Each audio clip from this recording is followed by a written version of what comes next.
What has been another seasonably warm day across central Oregon, and the next few days bring several changes to our weather pattern, including big heating Friday, a cold front Saturday, and still not much in the way of precipitation. Hey everyone, I am Darrell Winninger, the Chief Meteorologist at Central Oregon Daily News, and we are about to take a deep dive into your most reliable forecast. We're going to look at what's been happening through the last couple of days, what's expected all the way through this weekend, and how this is really going to change up our weather pattern, what it means for impacts to you right here on the high desert. Starting off with what we see across central Oregon as of right now. These cameras stretching from the Cascades all the way to Pine Mountain and even Prineville Reservoir show some clouds over the high desert. This is the very tail end of a weak front. We're going to show you satellite and radar here in just the next couple of minutes, but the thing to know with this is it's not bringing a significant chance of precipitation at all. In fact, what we do see out there is a little bit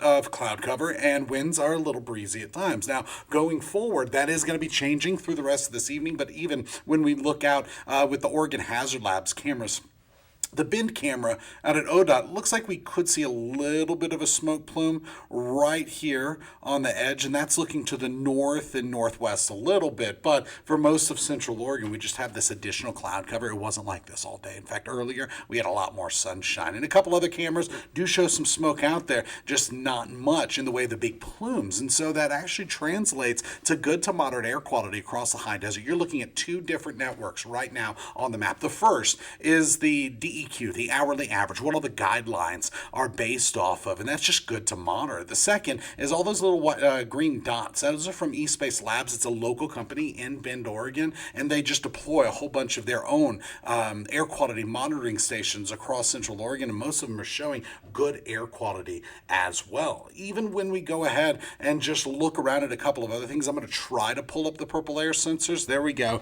The last couple of days, this one has been pretty iffy. For most of Deschutes County and even Crook County, right around Prineville, where we've had hazardous air quality through the last several days because of the Roe Creek fire complex. And we're showing good air quality in all those locations, coming up from Lapine through Three Rivers, Sun Rivers, Sisters, Redmond, Bend, even going up 26 to Prineville, good air quality. It's not until we get into the footprint of that fire that we start to see the reduced air quality. The purple air sensors also show that near Lake Billy Chinook, on the Warm Springs Reservation and near Madras, it looks like we have very unhealthy to hazardous air quality for a few of those sensors. Some of them are just showing red or unhealthy air quality. Little hard to see. It's why I really don't use this graphic on air, but it still helps us paint the picture good because the real-time sensors aren't showing the poor air quality due to the bench fire. It's actually just showing good to moderate conditions up there. Now, the next several days, we are still going to be tracking all of these smoke plumes. Because of them, we're still under the influence of an air quality alert. We are still under an air quality alert issued by the DEQ for Crook, Jefferson, Wasco, and Hood River counties, as well as the eastern counties throughout Oregon.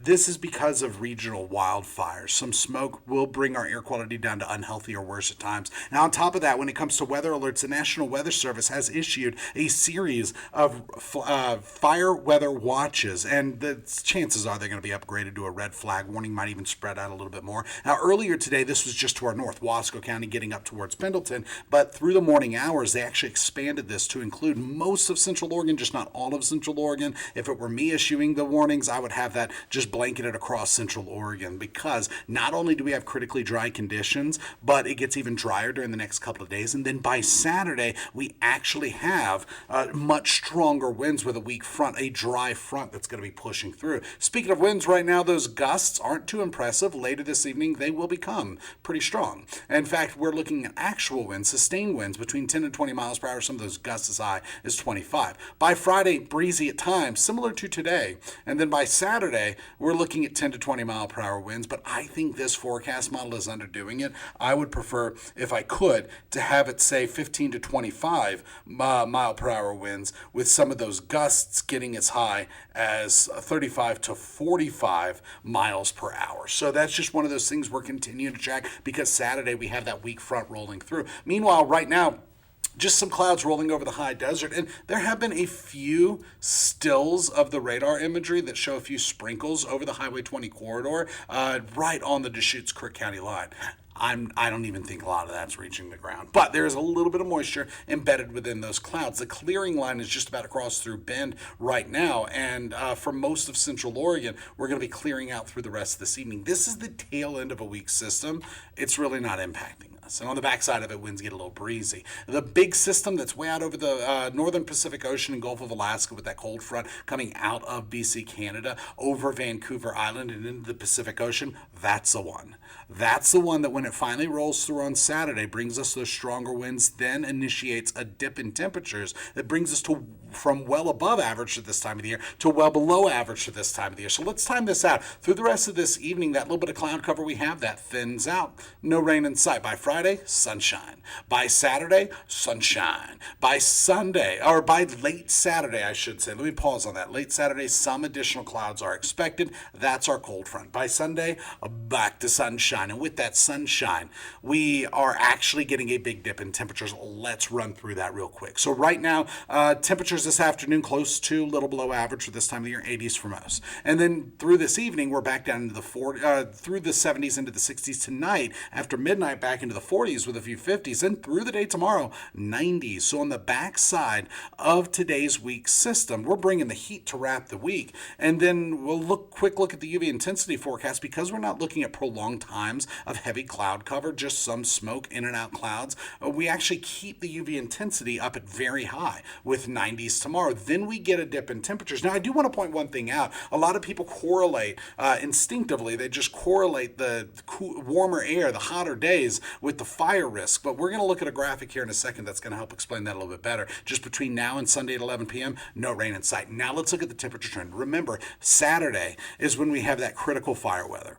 Then by Sunday, we still have pretty elevated fire weather conditions across Central Oregon. But Saturday is when we have the red flag warning, but that's also when we start our dip in temperature. So even though we're on a cooling trend, that's when we're expecting the highest risk of fire danger across Central Oregon. And it's due to two things. Number one, it's critically dry. We're looking at relative humidity values in the teens, maybe even some single digits. Number two, we're expecting winds to be pretty breezy, even gusting to 40 plus miles per hour for parts of Central Oregon. Now, either one of those two sets of conditions, the critically dry or the stronger winds, could result in a hyper focus on fire weather conditions for the day. But we have both of them. We have the 1-2 punch. We have everything lining up for Saturday to be a pretty bad day for fire spread. It could even be testing some of the containment lines that we have around fires that our crews have been working so hard on. So it's something to consider. But then by Tuesday, we're bringing the heat again. By later next week, temperatures way above average for this time of the year, way into the 90s. So your forecast model does show very little in the way of cloud cover through Friday. By Saturday, some clouds, not even as much as today.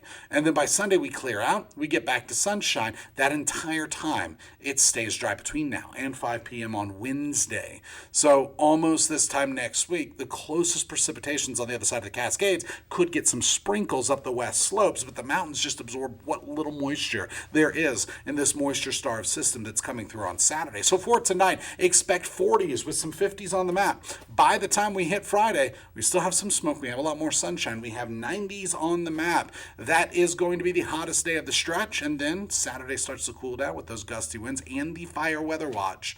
Then by Sunday and Monday, still breezy at times. Temperatures dip back down to either side of 80 degrees, start to rebound at the beginning of next week. Then bam, we are back into the 90s hump day and Thursday of next week. All the while, overnight temperatures are going to be in the 50s, then 40s, then either side of 40 degrees. Sunday night going into Monday, those two, the dip in our temperatures correlates together pretty nicely. But overall, our weather headlines for Thursday, July 30th include Friday, bring in the heat. A fire weather watch widens. Earlier it was for Wasco County getting up into the Pendleton area, but now it's for a good chunk of Central Oregon too. And we get a cool down plus wind on Saturday. That's what sets us up for the fire danger conditions on the high desert. So right now we do have some clouds. We have a few sprinkles rolling through, not even all of that reaching the ground. That's the latest in weather. Join us tonight on Central Oregon Daily News. We'll have the latest headlines and your most reliable forecast. See you then.